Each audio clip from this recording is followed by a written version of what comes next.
세특이 과목별 세특이 한 줄, 두 줄인 친구들이 되게 많아요. 근데 학생들이 와서 얘기를 하는 게 뭐냐면 저희 학교 선생님들은 원래 그래요 라는 얘기들을 많이 하거든요. 근데 사실 그런 선생님들일수록 학생들이 잘만 활용을 하게 되면 나만의 혜택을 받을 수 있는 그런 방법이 있는데 지금부터 강의해 주실 분은 운전점에서 실제로 이제 대표 수업 강사로 재직을 하시면서 이제 러닝폼에서 수업과 이제 동영상을 지금 제작하고 계시는 파주의 외모 1타 강사, 네, 우리 선생님 보실 때 뜨거운 박수 부탁드리겠습니다. 최홍식 수학 강사님 모시겠습니다.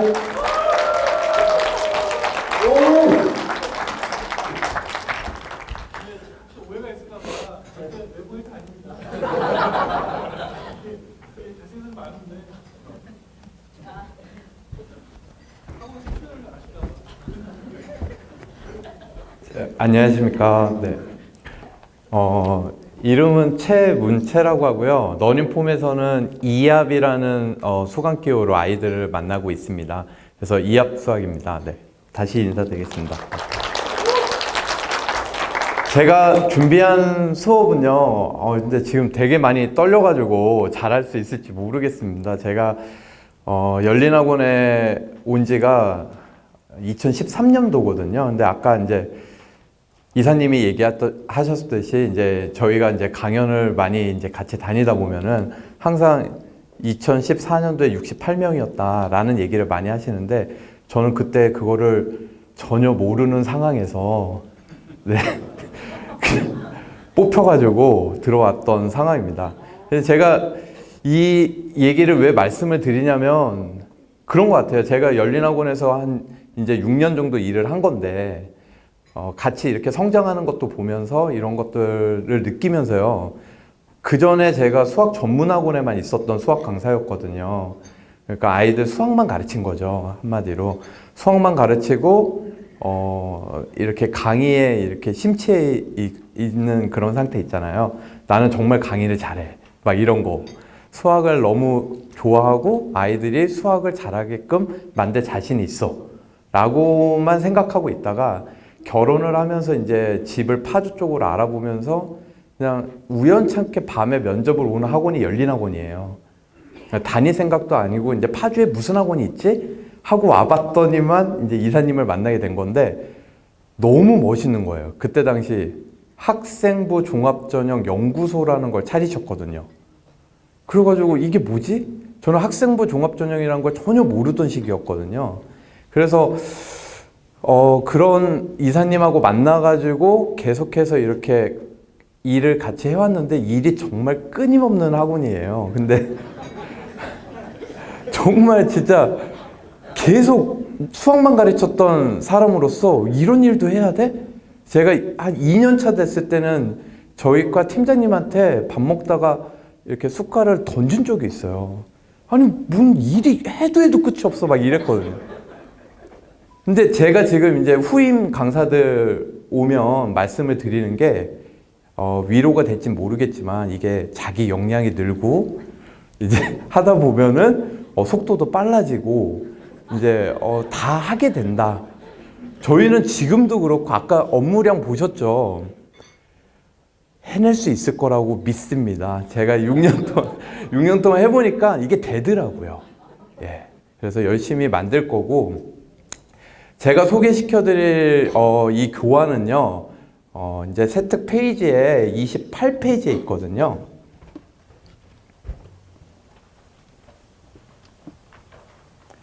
(28페이지부터) (120쪽까지가) 수학이 할당돼 있더라고요. 이렇게 많이 들어가 있을 줄은 몰랐는데 실제로 제가 수업을 진행했을 때 아이들에게 나눠줬었던 교환이에요. 아이들한테 나눠주고 그 다음에 1학년 참고자료라고 해서 48쪽에 보시면 참고자료가 있습니다.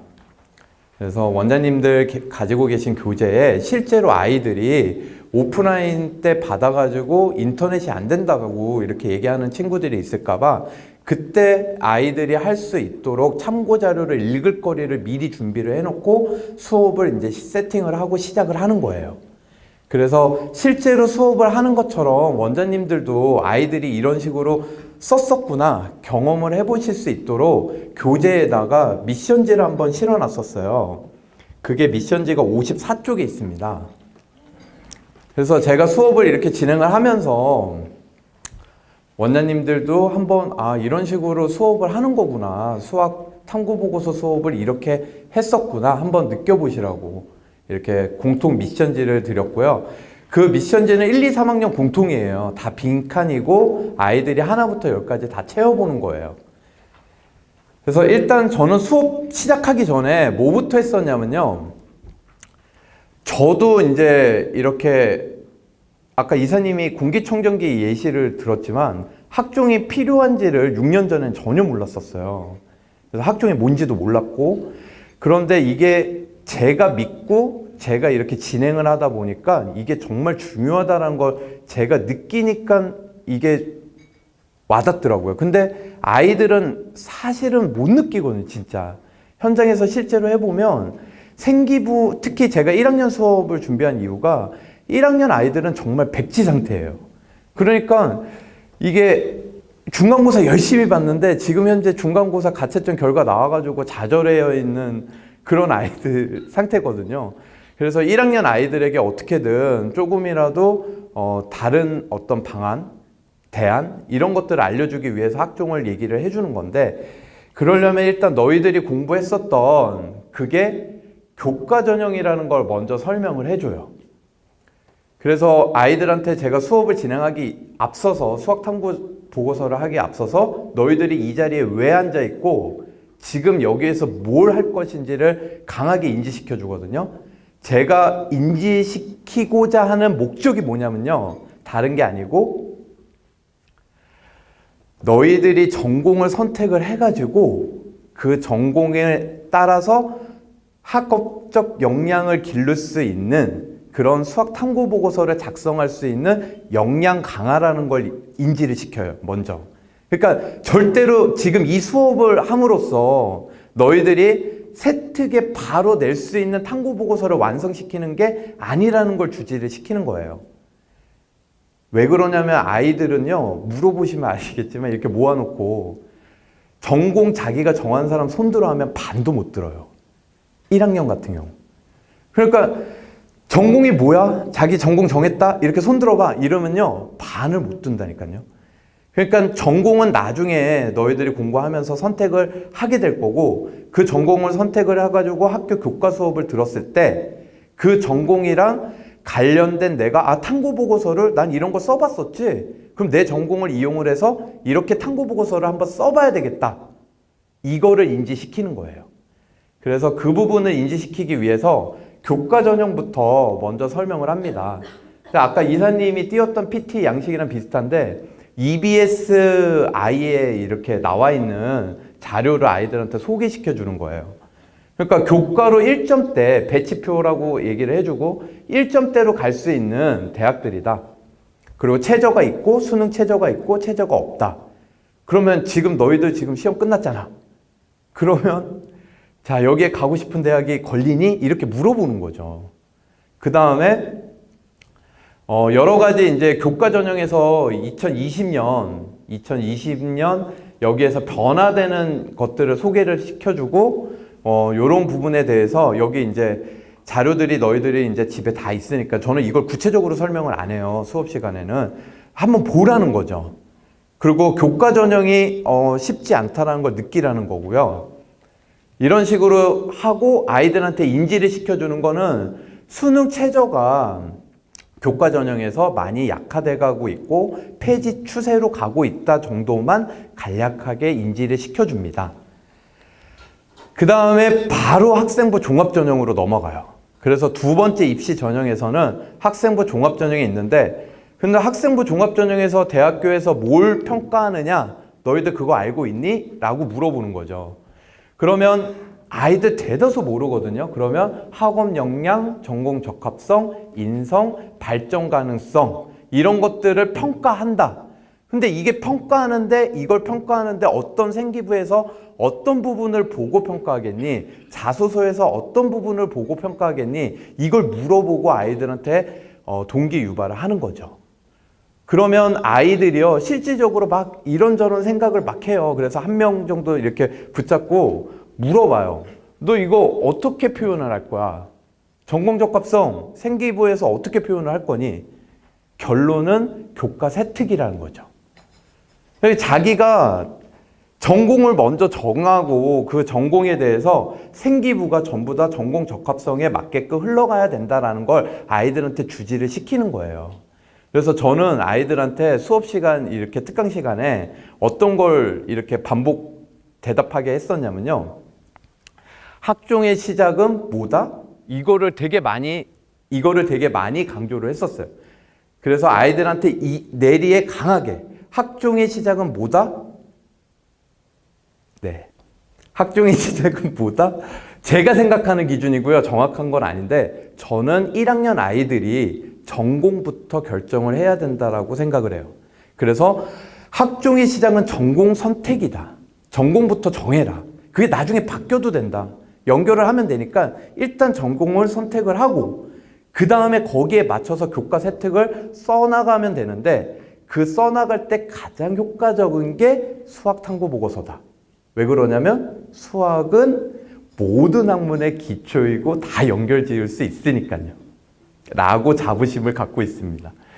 그래서 아이들한테 이렇게 단계별로 이렇게 설명을 해주고 탐구 보고서를 왜 지금 작성을 해야 되는지 그리고 너희들이 탐구 보고서를 작성할 수 있는 능력을 왜 길러야 되는지에 대해서 언급을 계속 해줍니다. 특히 이런 부분도 세부 능력 특기사항 이런 것들 교과 활동 이런 것들 뭘로 채울래? 탐구 보고서지. 계속해서 얘기해줘요. 그래서 탐구 보고서를 작성해야 된다는 걸 얘기해주고요. 이건 뭐 동아리 이런 것들 얘기해주면서 대학별로 이렇게 평가하는 요소가 다 다르다. 그럼 너희들 대학교 정하고 그 대학교에서 바라는 인재상을 찾아봐야 되는데 그 대학교에서 바라는 인재상을 한 번이라도 찾아봤냐? 이거를 아이들한테 되게 강조를 많이 해줘요. 그래서 실제로 하나를 보여줘요. 이게 경희대인데 경희대에서 아까 본 학업 역량 30, 전공 적합성 30 뭐 이런 식으로 평가를 하고 있다. 그럼 너희들은 경희대에서 요구하는 문화인, 세계인, 창조인 저도 이거 이제 무슨 얘기인지는 잘 모르거든요. 그래서 아이들한테 이거 읽어보라고 시켜요. 읽어보고 내가 그러면 교과 세특 활동을 할 때 탐구 보고서를 이런 느낌으로 적어 가야 되겠구나를 알게 하는 거죠. 그래서 이렇게 쭉 너희들이 한번 보라고 자료를 실어 놓고요. 그 다음에 학생부 종합전형에서 제출 서류는 기본적으로 학생부만 제출하는 대학도 있다. 근데 기본 베이스는 자기소개서다. 자기소개서랑 생기부가 연결이 돼야 된다. 그 연결되기 위해서 또 필요한 게 교과 세특인데 교과 세특에서 뭘 쓰면 된다? 수학, 탐구, 보고서를 쓰면 된다. 라고 아이들한테 다시 한번 얘기를 합니다. 네. 그래서 여러 가지 전형들이 있으니까 한 번씩 봐라. 그리고 마지막으로 또 지원 전공에 대한 관심도 낮아서 떨어지는 아이들 그리고 활동만 많고 학업 역량 확인 불가. 학업 역량이라는 게 되게 애매한 부분일 수도 있는데 탐구 보고서로 드러나게 할 수 있거든요. 근데 내가 탐구 보고서를 쓸 때 아이들한테 강조하는 게 탐구 보고서의 교과 내용을 통해서 이게 궁금해가지고 내가 더 연구하였다, 조사하였다. 이게 드러나야 된다라고 얘기를 해요. 저는 그게 학업 역량이 아이들이 더 넓힌 계기가 되었다라는 증거 자료라고 얘기를 하거든요. 그래서 우리는 지금 이제 어떤 것들을 작성을 해볼 거다라고 얘기를 해준 다음에 아이들한테 실제 충격을 받을 수 있게끔 생기부를 보여줘요. 이걸 워드로 칠 수도 있는데 있는 그대로 스캔을 떠가지고 실제 생기부를 보여준 거예요. 야, 이게 한 줄짜리다. 이게 니네 3학년 돼가지고 너희들 1학년 생기부면 암담하지 않겠니? 이런 걸 보여주는 거죠. 이게 한 줄이에요, 딱. 이건 이제 수학 좀 아시는 원장님들은 이제 아시겠죠? 이거 그냥 기본 중복조합 얘기거든요. 이제 이거를 가지고 생기부에 썼다라는 것 자체가 되게 안타까운 현실이죠. 그리고 실제로 생기부에 좋은 사례들 이렇게 많이 적을 수도 있다. 이런 부분들도 너희들이 한번 읽어봐라. 원장님들 책에도 다 이게 실려져 있습니다. 그리고 요게 제가 되게 많이 아이들한테 강조하는 부분이거든요. 이 네모 박스가 뭐냐면요. 러닝폼이 저희가 테스트 버전이라고 해야 되나? 그래서 12월에 가 오픈을 했었는데요. 그때 그 친구, 저희 학원에 있는 친구 중에 어떤 한 학생이요. 여기에서 러닝폼을 보고 그때 저희도 아이들이 어떻게 활용을 할지를 잘 몰라가지고 이제 막 보여주고 공부시키고 특강하고 막 이랬었는데 실제로 탐구 보고서를 쓴 거예요. 쓰고 학교에 냈더니만 얘가 그 전까지 여기까지만 탐구 보고서 제출하기 전까지 세특이 있었던 거예요. 사실 여기까지만 해도 이 친구는 되게 훌륭하죠. 그런데 선생님이 4주를 추가해 줬대요. 이게 저희 입문 미션에 있는 내용을 그대로 보고 쓴 거거든요. 그래서 탐구 보고서를 제출했더니만 4주를 추가해 줬대요. 바로. 근데 저는 그걸 보면서 무엇을 느꼈냐면요. 다른 게 아니고 학교 선생님도 뭘 써야 되는지 이게 되게 지금 목말라 있구나. 이거 겨우 한 장 이제 탐구 보고서가 한 장짜리거든요. 양식에 맞춰가지고. 근데 한 장 냈더니만 이렇게 4주를 써주는 거예요. 그래서 되게 감동받고 이 친구가 막, 저한테 문자로 막 감사하다고 그러고 그렇게 막 보내줬었어요. 그래서 제가 이거 러닝폼 특강할 때마다 아이들한테 맨날 보여주고 자랑하는 거예요. 그래서 실질적으로 이제 지금부터 탐구 보고서를 작성할 거다. 그래서 너희들이 정하고 싶은 주제를 먼저 선택을 해야 되는데 기본적으로 지금 이 시간에는 수학 탐구 보고서를 작성하는 방법을 익히는 거니까 전공을 아직 선택 못했을 수도 있잖아. 너희들이 이렇게 얘기를 해주고 나중에 전공을 선택했을 때 이런 식으로 써보라는 거야. 그래서 선생님이 지도해주기 편하게 공통 주제로 방정식의 해법을 한번 해보자. 러닝폼에 있는. 그래서 방정식의 해법이라는 걸로 한번 진행을 해보겠습니다. 근데 아이들한테 이제 얘기는 해요. 자기가 전공이 정확하게 정해져 있고 그러면 탐구 보고서도 어느 정도 겨울방학 때 좀 한번 써봤어. 연습을 해본 친구는 바로 새로운 걸 한번 주제를 정해가지고 이 시간에 작성을 해보면 선생님이 좀 이 부분에 대해서 얘기를 해줄게 라고 진행을 했었습니다. 그래서 탐구 보고서의 기초적인 단계, 일단 주제를 선정해야 되고, 그리고 이 사이에 이제 1, 2번 사이에 목차가 있는데, 탐구 목적이죠. 탐구 목적이 있는데, 이론적 배경을 쓰고 보통 이 사이에 목차를 채우는 경우가 더 편하다라고 얘기를 해줘요. 목차부터 정하고 하는 거는 정말 고단수고요. 이론적 배경을 자기가 조사를 막 이것저것 하다 보면은 그 이론적 배경이 뭔지를 알게 되니까 그거 가지고 순서를 차례대로 채우면 된다라고 얘기를 해주고요. 이론적 배경이 메인이죠. 이거를 이제 아이들이 직접 탐구 보고서 이제 작성하는 특강 시간에 조사를 해보고 읽어보고 써보는 거예요. 자기만의 이제 문체로 한번 써보는 거죠. 그 다음에 출처는 꼭 기록을 해놔라. 그 다음에 아이들이 가장 어려워하는 게 느낌점이에요. 느낀 점을 한번 작성해 보라 그러면 정말 진짜 거의 제가 한 50명 특강을 하면요. 한 30명이 비슷해요. 정말. 아, 흥미로웠다? 이러고 끝나거든요. 이런 것도 있었구나. 알게 되었다? 하고 끝나요. 그래서 그런 부분에 대해서 어떤 식으로 작성해야 되는지 정답지를 실어놨으니까 너희들이 한번 봐라. 라고 얘기를 해주고 주제 선정이 어려운 친구들은 러닝폼 사이트에 들어가가지고 3월 세특이나 4월 세특을 한번 봐라. 그러면 1학년 주제, 2학년 주제, 3학년 주제가 이렇게 다양하게 교과서에 있다. 그래서 아이들한테 주제 선정을 이제 적으라고 하실 때는요. 다른 것보다 가장 자연스러운 흐름이 뭐냐면 교과 시간에 나왔던 내용 가지고 흥미가 생겨서 내가 더 조사하게 되었다. 그러면 아이들의 자연스럽게 학업 역량이 더 늘어났다라는 거. 그것도 더군다나 스스로 이렇게 조사를 했다라는 게 드러나는 거니까 교과 세특에서 되게 유리할 거라고 생각이 듭니다. 그래서 아이들한테 주제 선정을 할 때 이런 질문이 나와요. 어떤 질문이 나오냐면 1학년 이렇게 교과서에 저희가 러닝폼에서 분석을 해놨다. 너희들 이런 게 교과서에 있으니까 한번 여기에서 선택해서 해보자 라고 얘기를 하면 가장 많이 나왔던 질문이 뭐냐면 저희 출판사 아닌데요. 저 이거 하고 싶은데 저희 신사고 아니에요. 어떡해요? 그러면 저는 이렇게 얘기해 줬었어요. 주제 선정 이유를 우리 교과서에 그렇다고 해서 필즈 메달이나 보관법 이런 거에 대한 얘기가 안 나오는 건 아니거든요. 모든 교과서에서 비슷한 내용으로는 나와요. 그러니까 방정식은 나오니까 그 방정식하고 다항식하고 연계를 지어가지고 친구랑 같이 공부를 하다 보니까 그 친구네 교과서가 신사고였는데 그 친구 교과서를 보고 보관법이라는 게 있어가지고 나는 보관법에 대해서 연구를 더 해보고 싶어졌다. 이렇게 쓰라고 얘기를 해요. 이게 이제 방법은 여러 가지죠. 그 다음에 실제적으로 이게 저희 지역에 있는 어떤 고등학교에서 주제 발표를 하라고 학교에서 종이를 게시판에 붙여놔요.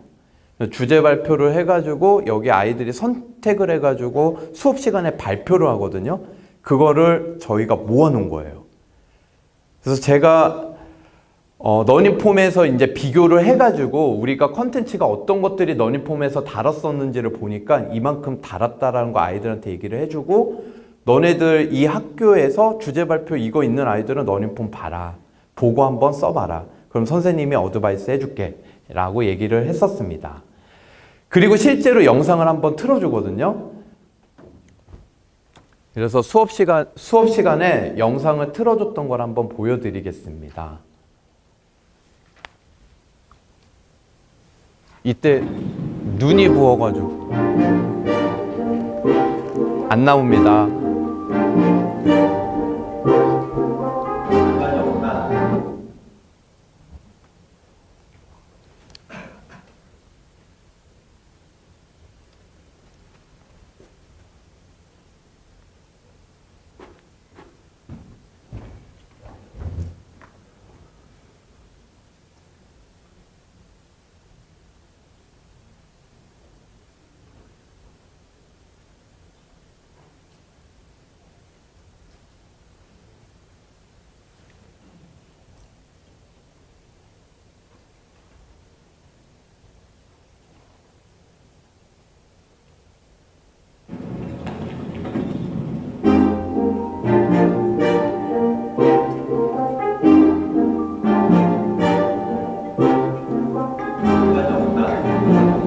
선생님, 안녕하세요.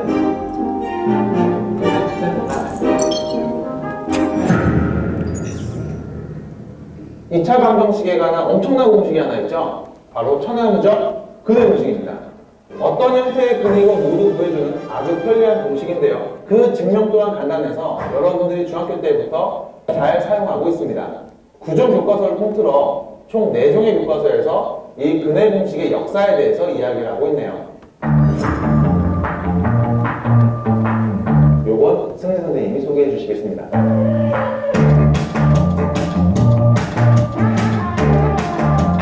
1차 방정식에 관한 이야기는 기원전 1600년대 이집트 아미르의 파피루스에 소개되어 있습니다. 우리가 아주 잘 쓰고 있는 2차 방정식의 근해 공식은 인도의 브라마구프타라는 수학자에 의하여 628년에 처음으로 소개되었고요. 12세기 인도 최고의 수학자 바스카라에 의해 완성이 되었습니다.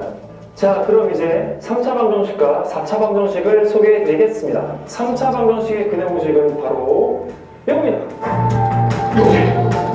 이어서 4차 방정식의 근해 공식은 이겁니다. 자, 마지막으로 5차 방정식의 근해 공식은 바로 이겁니다. 5차 방정식의 근해 공식이 어디에 있어? 여러분, 5차 방정식은 근해 공식이 없습니다.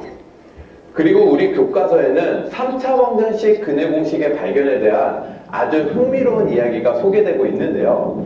미래인 교과서에 소개되고 있는 카르다노와 타르탈리아의 논쟁이 바로 그것입니다.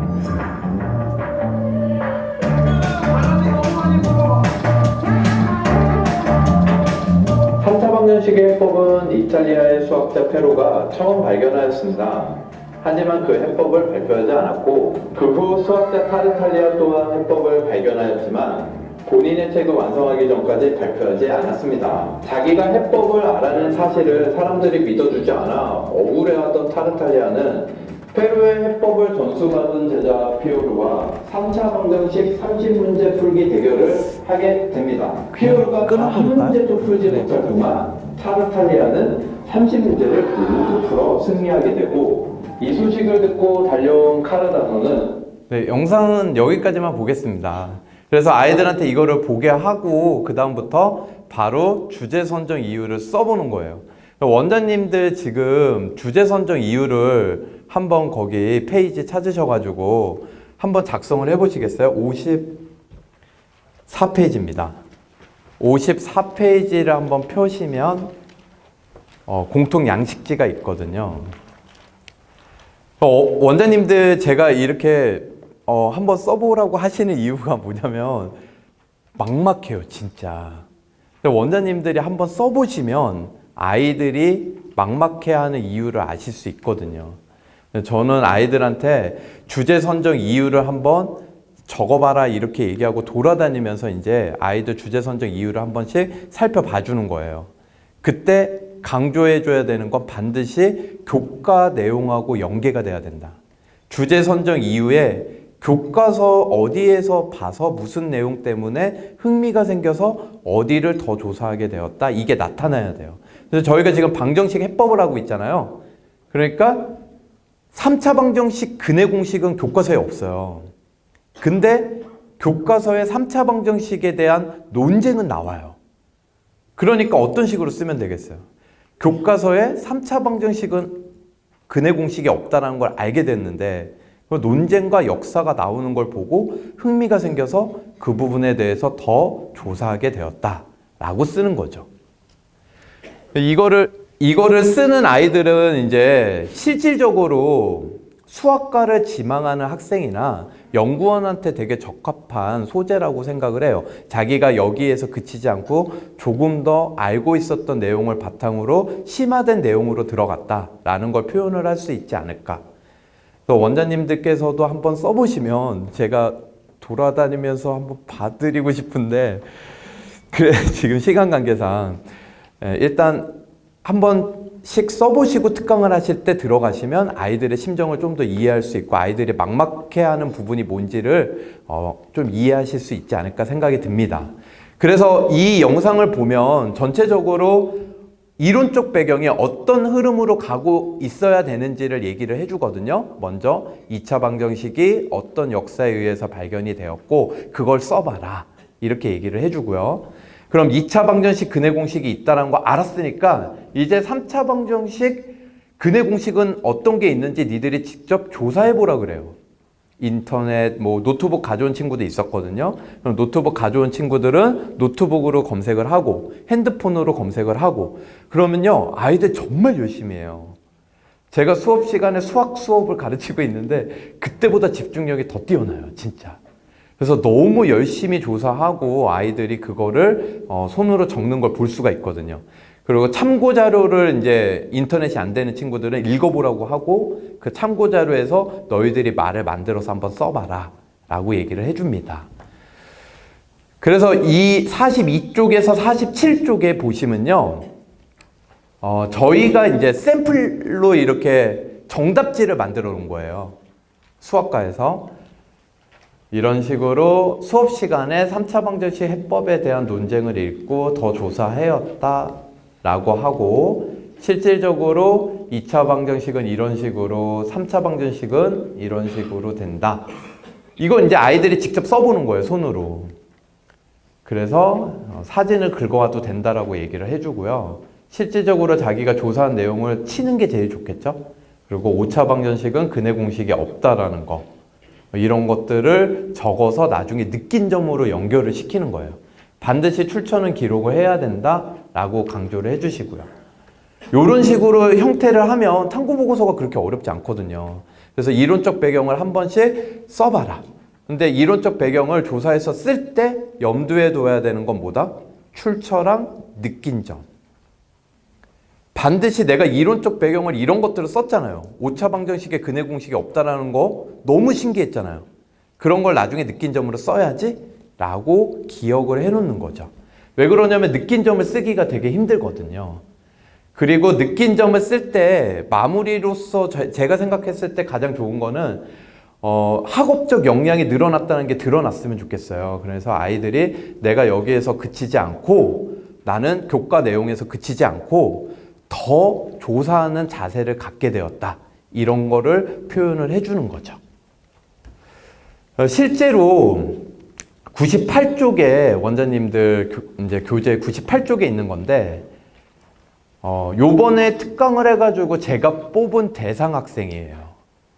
98쪽에 샘플링들이 쭉 있는데 1학년들하고 2학년, 3학년 샘플링을 실어놨어요. 특강. 아이들이 작성을 한 겁니다.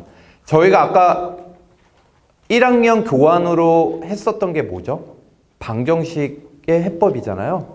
근데 이 친구는 제가 주제를 마음대로 정해도 된다니까 다항식의 나눗셈에서 나누는 수가 0이 된다면 자기가 이렇게 정한 거예요. 제가 이거 대상으로 뽑은 이유는요. 이 친구가 저를 귀찮게 해서예요. 이걸 쓰고 나서 끝나고 남아가지고 끝까지 저를 붙잡고 계속 물어봤어요. 그래서 아이 진짜 대상 줘야 되겠다 이래가지고 대상을 줬거든요. 이 친구는 전혀 새로운 주제를 선택을 했고 아이디어도 되게 훌륭하고 수학적으로 생각이 되게 깊어요. 그래서 물어봤거든요. 너의 꿈이 뭐니? 전공이 뭐니? 이 친구 전공이요. 수학과래요. 그래서 제가 더 챙겨주고 더 많이 알려주고 했었던 기억이 납니다. 이 친구 쓴 거를 가만히 보면요. 대단하지 않아요. 정말. 주제 선정 이유가 0으로 나누면 안 된다는 걸 알고 있는데 다항식 나눗셈을 보면 0으로 나누고 있거든요. 걔의 의구심은 그거예요. x제곱 플러스 x 플러스 1이 0일 때 어떤 3차식, 4차식을 왜 얘로 나눠서 나머지만 생각하지? 0으로 나눌 수 없는데? 이거에서 시작된 거예요. 그래서 그거에 대해서 논리를 펼친 거예요. 자기가 이론적 배경에서. 하나도 아무것도 조사 안 하고요. 교과서만 딱 조사해가지고 이론적 배경을 세운 거예요. 그래서 대상을 줬는데 예시도 만들고 이론적 배경을 이렇게 쭉 쓴 다음에 출처가 너무 재밌었는데 출처가 열린 수학생들의 설명 이게 출처예요. 그래서 이걸 내면 안 된다라고는 얘기를 해줬어요. 그래서 아이가 이런 식으로 제가 이거를 선정을 한 이유 중에 또 가장 큰 이유가 교과 내용 외에 수학적으로 되게 깊이 있는 연구를 하는 계기가 실제로 된 거예요. 이런 사례가 있다라는 게 되게 놀라웠었습니다. 저도. 그래서 이 느낌점을 써본 거고 제가 전해드리고자 하는 이제 내용은 모두 끝났고요. 수업은 원장님들께 마지막으로 드리고 싶은 말은 제가 세특 수업을 하면서 가장 크게 느꼈던 점 그거를 마지막으로 전해드리고 싶어가지고 마지막 페이지를 장식을 했는데요. 아이들이요 생각보다 스스로 세특을 할 수 있다는 자신감을 얻게 돼요. 이 수업을 한번 하면요 아이들이 정말 내가 탐구보고서 쓸 수 있구나 다 걷었거든요. 저희 이제 세특 특강할 때 모든 학과가 다 걷어요. 탐구보고서를 한번 다시 봤는데 정말 똑같아요. 근데 애들은 한 50명 중에 30개가 똑같은데 애들은 자신감을 얻어가지고 가더라고요. 제가 한 번씩 물어봤거든요. 야, 이제 탐구보고서 쓸 수 있겠어? 쓸 수 있겠대요. 제가 봤을 땐 똑같은데. 근데 아이들이 그전에는 탐구보고서가 뭐예요?거든요, 질문이. 근데 그 수업 한 번을 하고 나서는 쓸 수 있겠어? 물어보면 쓸 수 있겠대요. 되게 저는 감동적이었거든요. 그리고 학생 스스로의 역량이 강화된다고 자기 스스로 느껴요. 마지막으로는 정말 교과 수업에서 볼 수 없는 진짜 즐거워하는 모습을 보실 수 있습니다. 그래서 저희가 이 세특 수업을 했었던 학생 중에 한 명이거든요. 그러니까 되게 흐뭇하게 웃고 있어가지고 되게 마음에 들어하는 사진입니다. 원장님들께서도 각 학원에서 이렇게 세특 수학 탐구 보고서 세특 수업을 러닝폼을 활용하셔가지고 하신다면 제가 느꼈던 어떤 이러한 감정들 그리고 이런 느낌들을 그리고 학생들이 똑같이 느낄 수 있지 않을까라는 기대를 해보면서 말씀을 마치겠습니다. 감사합니다.